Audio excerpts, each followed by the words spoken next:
Остри тонови пред да се утврди почетокот на судскиот процес за најголемата трагедија во Македонија, пожарот кој изби во кочанската дискотека Пулс на 16 март годинава.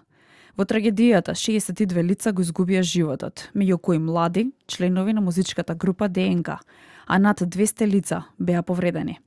Откако адвокатката Сузана Јошевска-Настасовска ги изнесе своите ставови за овој случај како бранител во гостување во студио 10 на ТВ24, јавниот обвинител Љупчо Куцевски остро реагираше до адвокатската комора. Јошевска-Настасовска порача: ако на самиот старт на оваа долга правна битка, денот по утрото се познава, може да се очекува дека обвинителството повеќе ќе се грижи за сопствениот имидж отколку за правната суштина на обвинението.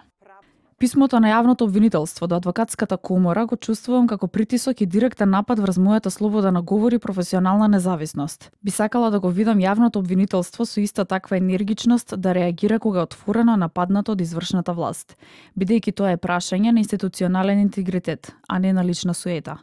Во мојот јавен настап, во најмалку 5 наврати јасно ја појаснив мојата улога како бранител на точно именуван обвинет во постапката, а не како независен правен експерт. Државниот јавен обвинител Љупчо Куцевски во писмото до адвокатската комора остро реагирал за начинот на кој дел од адвокатите јавно го коментирале поднесеното обвинение за пожарот во кочанската дискотека Пулс. Тој наведува дека адвокатката во гостувањето во ТВ24 изнесувала наводно некомплетни вистини, како и за тоа дека не и бил доставен доказниот материјал. Според Куцевски, Јошевска-Настасовска се обидувала на тој начин да го наруши интегритетот на истрагата и угледот на јавнообвинителската институција.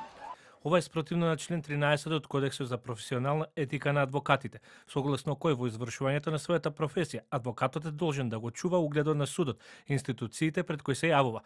Неговиот настап треба да биде таков, судовите и другите органи во него да гледаат заштитник во спроведување на законитоста и заштитата на правата и правните интереси на странките.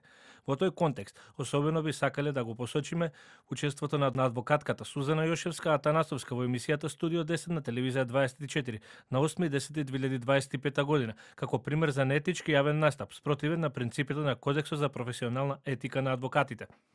Според Коцевски, пред нас како држава е тежок и исклучително важен судски процес со кој треба да се испорача правда за сите жртви во кочанската трагедија. Според обвинението, обвинети се 34 лица и 3 фирми.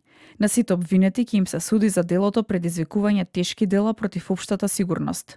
Судскиот процес ќе го води судиката Дијана Груевски-Илиевска, но засега се уште не е одреден датумот за почеток на судскиот процес за едно од најголемите трагедии во државата и најсмртоносниот пожар во Европа по пожарот во ноќниот клуб Колектив во Романија во 2015 година.